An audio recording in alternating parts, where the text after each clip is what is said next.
Hello વિદ્યાર્થી મિત્રો, આજે આપણે ધોરણ 7 ગુજરાતીનો પાઠ 8 સાહેબ બધા જોડાઈ ગયા છે એ પાઠના સ્વાધ્યાયના પ્રશ્નો જોઈ રહ્યા છીએ. તો અહીંયા વાતચીતમાં કેટલાક પ્રશ્નો આપ્યા છે. પહેલો પ્રશ્ન છે, તમારા મિત્રને બહારનું શું ખાવાની ટેવ છે? તો અહીંયા તમારા મિત્રને જે ટેવ હોય એના વિશે લખવાનું છે. મારા એક મિત્રને બહારનું ખાવાની ટેવ છે. તે તેના માતા પિતા પાસે દર બીજા ત્રીજા દિવસે પિઝા, બર્ગર વગેરે ખાવાની જીદ કરે છે. તે સ્કૂલના લંચ બોક્સમાં પણ બ્રેડ પકોડા અને વેફર્સ જેવા જંક ફૂડ લાવે છે. પ્રશ્ન 2, તમારા ઘરમાં મોબાઈલનો સૌથી વધુ ઉપયોગ કોણ કરે છે? તો અહીંયા જે સૌથી વધુ ઉપયોગ કરે છે તેના વિશે લખવાનું છે. મારા પિતાજી એક આઈટી કંપનીમાં કામ કરે છે. તેઓને મોટે ભાગે વ્યાપારી સાથે ઓનલાઈન રહીને તેમના પ્રશ્નોનું સમાધાન કરવાનું હોય છે. આથી તેઓ અમારા ઘરમાં મોબાઈલનો સૌથી વધુ ઉપયોગ કરે છે.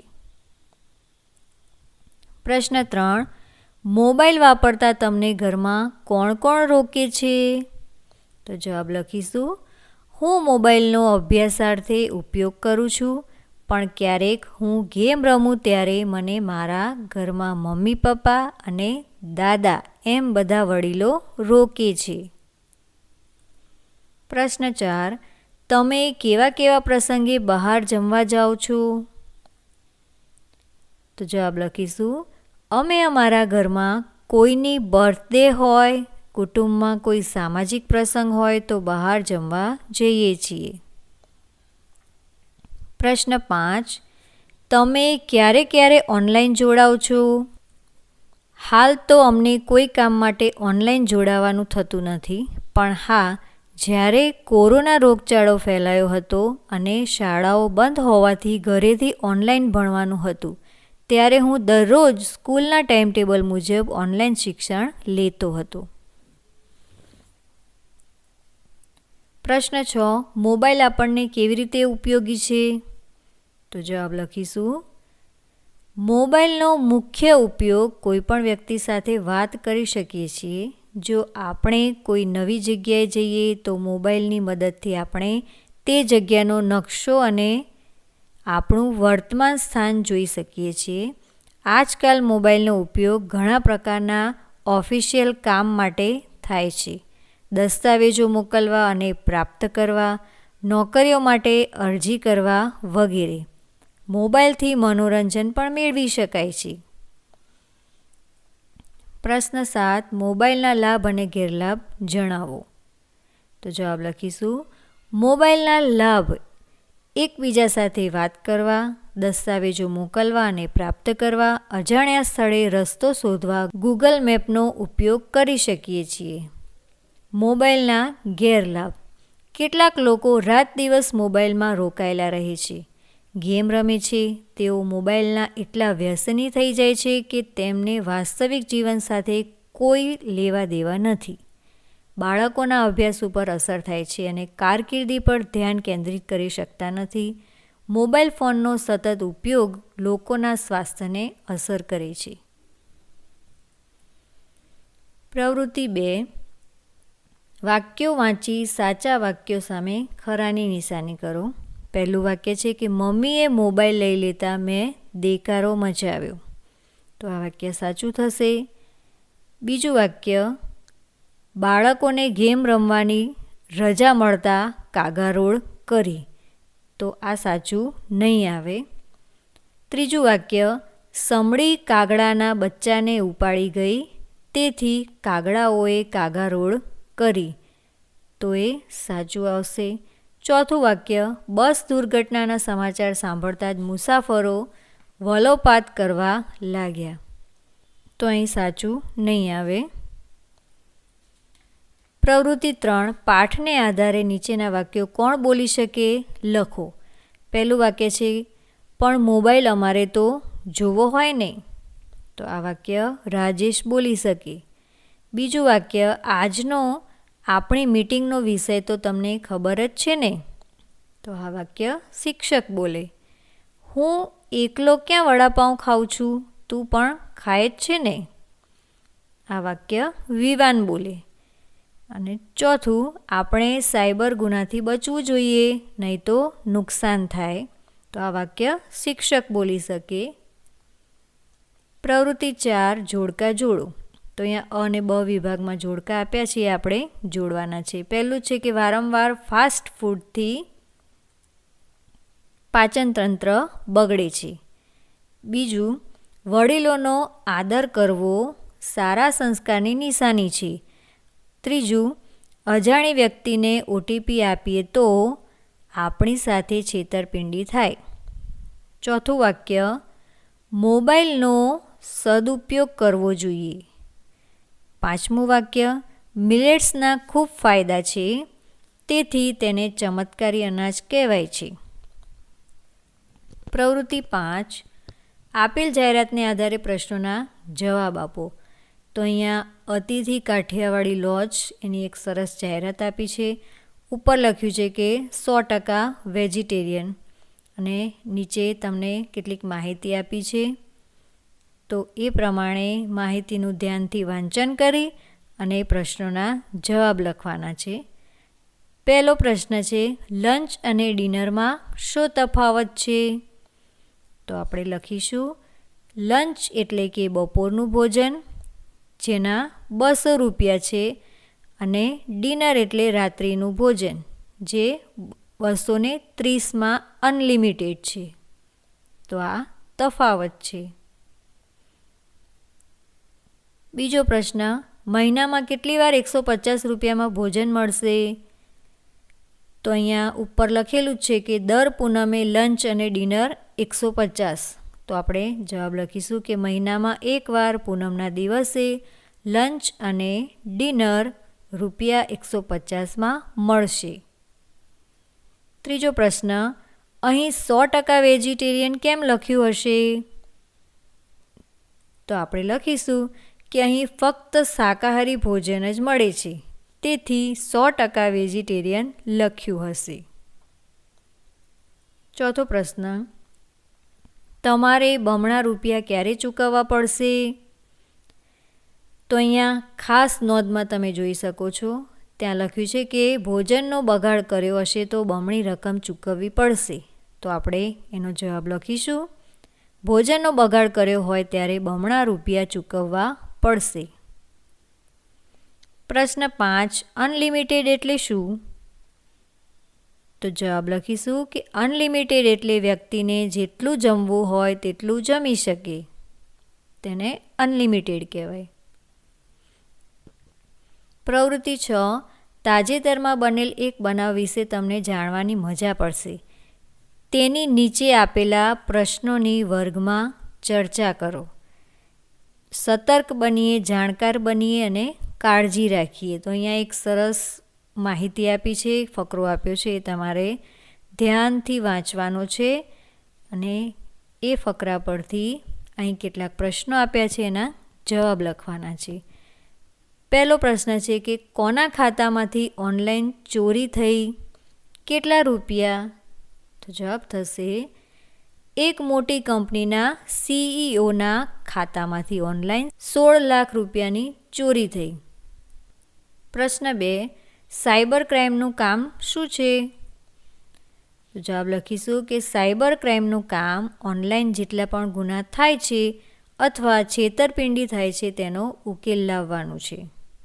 પ્રશ્ન 3, તમારા ઘરના સભ્યોના ખાતામાંથી ઓનલાઈન ચોરી ન થાય તે માટે તમે તેમને કઈ કઈ સૂચના આપશો? તો જવાબ લખીશું, મારા ઘરના સભ્યોના ખાતામાંથી ઓનલાઈન ચોરી ન થાય તે માટે હું તેમને કોઈપણ સંજોગોમાં કોઈને પણ ઓટીપી, એકાઉન્ટ નંબર, કાર્ડનો CVV નંબર ન આપવાનું તેમજ કોઈપણ પ્રમાણભૂત સિવાયની ઓનલાઈન લિંક ન ખોલવાનું જણાવીશ. પ્રશ્ન 4, છેવટે ગુનાનો ભેદ કેવી રીતે ઉકેલાયો? તો જવાબ લખીશું કે ઓફિસના CCTV ફૂટેજમાંથી એક વાત મળી જેના આધારે છેવટે ગુનાનો ભેદ ઉકેલાયો. ઓફિસમાં CEOનું મોબાઈલ ચાર્જર બદલાઈ ગયું હતું અને તેની જગ્યાએ બીજું USB ચાર્જર સેમ મોડલ મૂકવામાં આવ્યું હતું. ચાર્જર દ્વારા તમામ ડેટા કોપી કરવામાં આવ્યો હતો. આખું મોબાઈલ બેન્કિંગ હેક કરવામાં આવ્યું હતું. પછી ખાતામાંથી પૈસા સરળતાથી ઉપાડી લેવામાં આવ્યા હતા. પ્રશ્ન 5. બેંકનો ટોલ ફ્રી નંબર ક્યારે ક્યારે કામ લાગે છે? આપણી સાથે જ્યારે ઓનલાઈન ગુનો બને ત્યારે બેંકને તાત્કાલિક સૂચના આપવા માટે જે તે બેંકનો ટોલ ફ્રી નંબર કામ લાગે છે. પ્રવૃત્તિ 7. કાવ્ય પંક્તિઓને વાંચી 3 પ્રશ્નોની રચના કરો. તો અહીંયા કાવ્ય વાંચી અને આપણે એમાંથી પ્રશ્નો બનાવવાના છે. તો કાવ્યનું ધ્યાનથી વાંચન કરીશું અને ત્યારબાદ આપણે પ્રશ્નો બનાવીશું. તો આ રીતે આપણે પ્રશ્નો બનાવી શકીએ. કવિએ માતાને કોનાથી મીઠી કહી છે? તો અહીંયા આપણને જવાબ મળે છે કે મધ અને મેહુલાથી પણ મીઠી કહી છે. બીજો પ્રશ્ન, માતાની આંખ શાનાથી ભરેલ છે? તો અહીંયા આપ્યું જ છે કે અમીની ભરેલી એની આંખડી રેલોલ, એટલે કે માતાની આંખ અમીથી ભરેલી છે. ત્રીજો પ્રશ્ન, માતાનું હૈયું કેવું છે? તો અહીંયા આપણે કહી શકીએ કે હૈયું હેમંત કેરી હેલ રે. તો આપણને જવાબ મળી જાય કે માતાનું હૈયું હેમંત જેવું, હેમંતની હેલ જેવું છે. તો આના સિવાય પણ બીજા કેટલાક પ્રશ્નો તમે બનાવી શકો છો.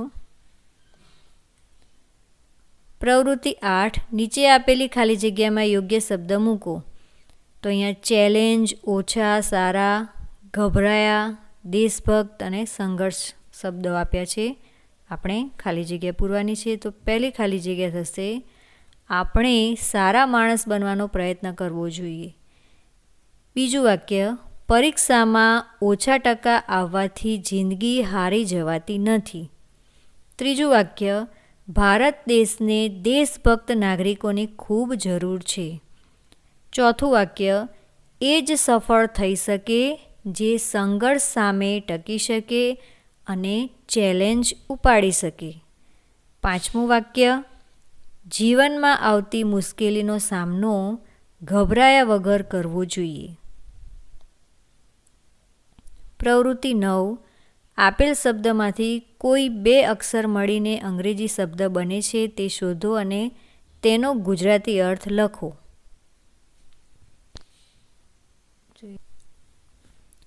પ્રવૃત્તિ 9.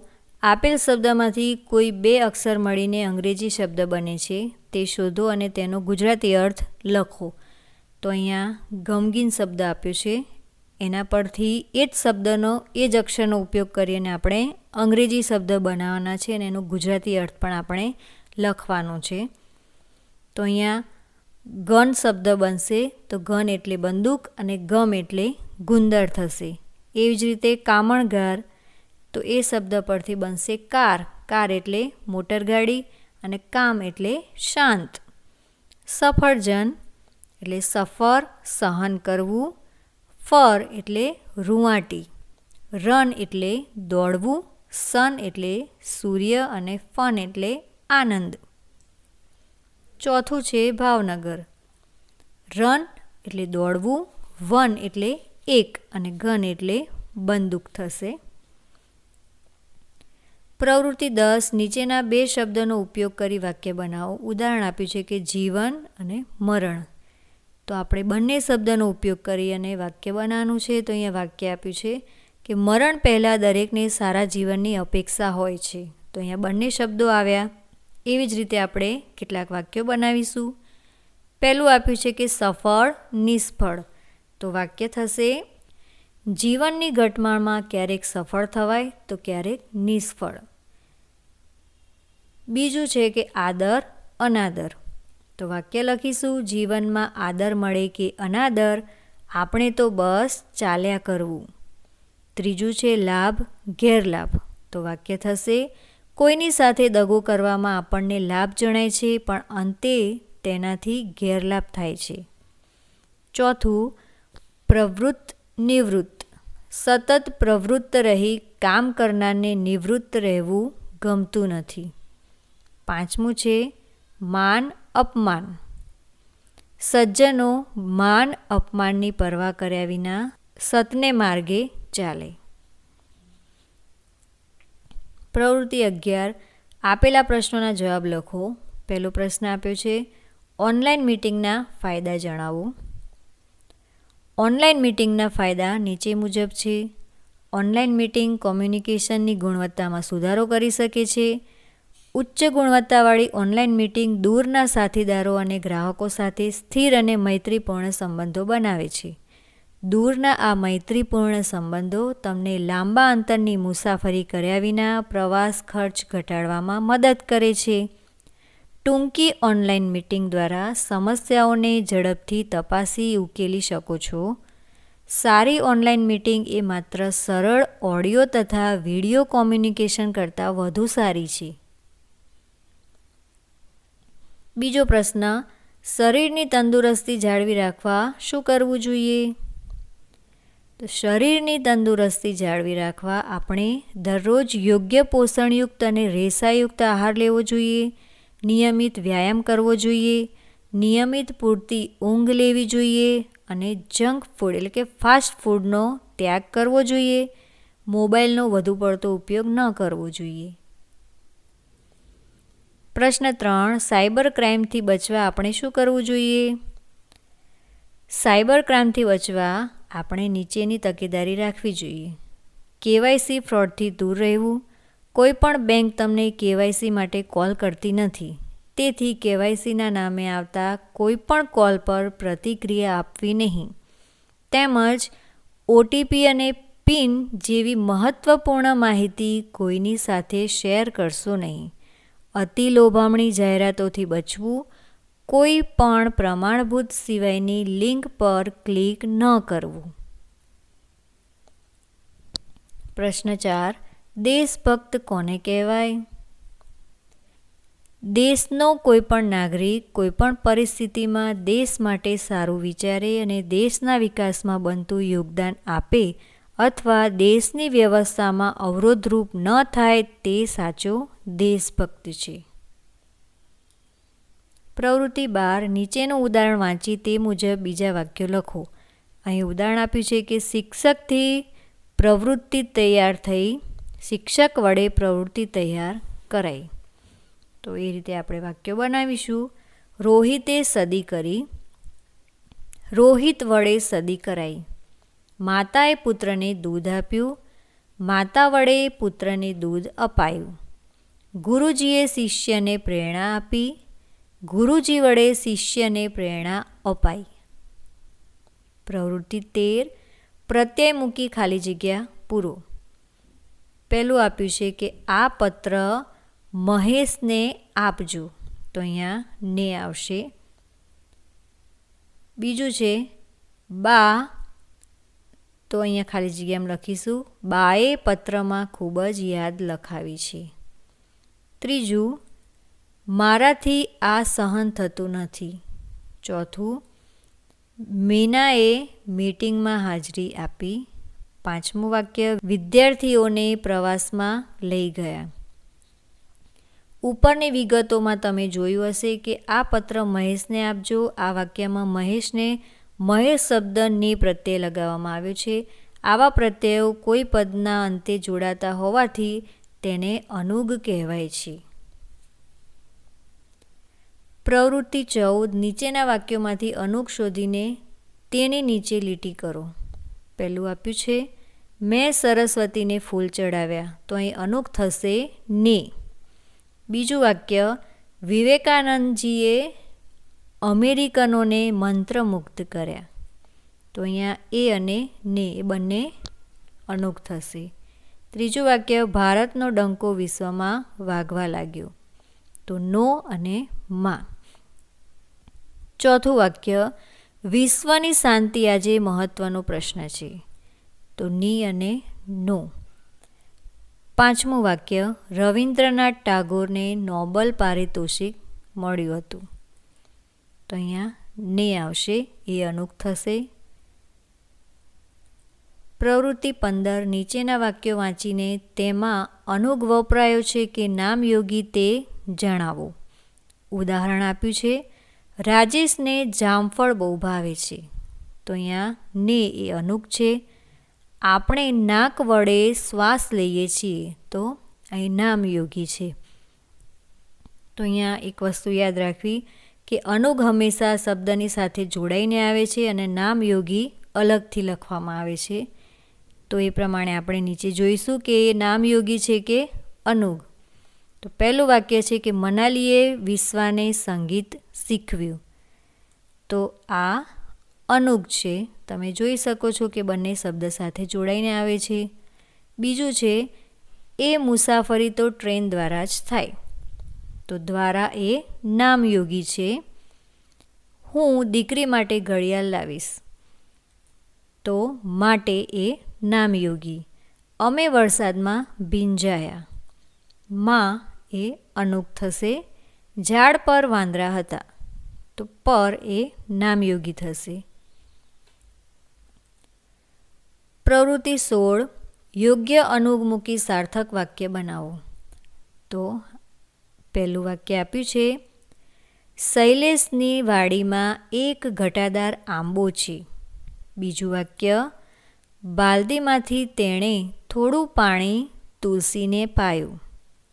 ત્રીજું વાક્ય શહેરના વિદ્યાર્થીઓએ સર્કસના ખેલ જોયા. ચોથું વાક્ય સુરતથી થોડા અંતરે જ પ્રિયંકાબેનનું ગામ આવેલું છે.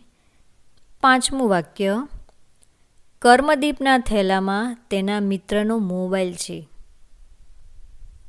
પ્રવૃત્તિ 17 યોગ્ય નામયોગી મૂકી વાક્ય લખો. તો અહીંયા પ્રત્યય આપ્યો છે અને સામે નામયોગી. તે ઘરમાં ખાટલે બેઠો. તો વાક્ય બનાવ્યું છે કે તે ઘરમાં ખાટલા પર બેઠો. તો પર મૂકી અને નામયોગીવાળું વાક્ય બનાવ્યું છે. તો આપણે બીજા એવા વાક્યો બનાવીશું. ટપાલથી તેમણે પત્ર મોકલ્યો છે. તો આ રીતે થશે ટપાલ દ્વારા તેમણે પત્ર મોકલ્યો છે. કોયલ સીતાફળીએ બેઠી છે. કોયલ સીતાફળી પર બેઠી છે. ઓરડામાં વિદ્યાર્થીઓ ભણે છે. ઓરડાની અંદર વિદ્યાર્થીઓ ભણે છે. પ્રવૃત્તિ 18 આપેલી બાબતોને અંગમુદ્રા અથવા મુખ મુદ્રા દ્વારા રજૂ કરો. તો અહીંયા નીચે કેટલાક વાક્યો આપ્યા છે. એ વાક્યોમાં તમે કેવો અભિનય કરશો એ તમારે અંગમુદ્રા અને મુખ મુદ્રા દ્વારા તમારે અભિનય કરી અને વર્ગ સમક્ષ રજૂ કરવાનો છે. તમે કોઈની પતંગ કાપો છો તો તમે કેવો અભિનય કરશો. તમે ગરબે રમી રહ્યા છો. તમે જળાશયમાં નાહી રહ્યા છો. તમે ફટાકડા ફોડી રહ્યા છો. તમે ક્રિકેટ રમી રહ્યા છો. તમે ઝાડ પર ચડી રહ્યા છો. તો આ બધી જ પ્રવૃત્તિ તમારે અભિનય દ્વારા રજૂ કરવાની છે અને એ પ્રવૃત્તિ તમારે તમારા વર્ગમાં કરવાની છે. ભાષા સજ્જતા. તો અહીં અનુગ અને નામયોગી વિશે કેટલીક માહિતી આપી છે જે આપણે ધ્યાનપૂર્વક તેનો અભ્યાસ કરી અને વાંચન કરવાનું છે. ચાલો યાદ કરીએ. તો અહીં પણ આગળની જે પ્રવૃત્તિ કરી આપણે એ પ્રવૃત્તિને યાદ કરી અને નીચે થોડીક માહિતી લખવાની છે અને આ પ્રવૃત્તિ પણ તમારે જાતે કરવાની છે. તો અહીં આપણે આ બધી જ પ્રવૃત્તિ પૂર્ણ કરી. આ વિડીયો તમને કેવો લાગ્યો એ અમને જરૂરથી જણાવજો અને અમારી ચેનલને સબસ્ક્રાઈબ ના કરી હોય તો સબસ્ક્રાઈબ કરી દેજો. ધન્યવાદ.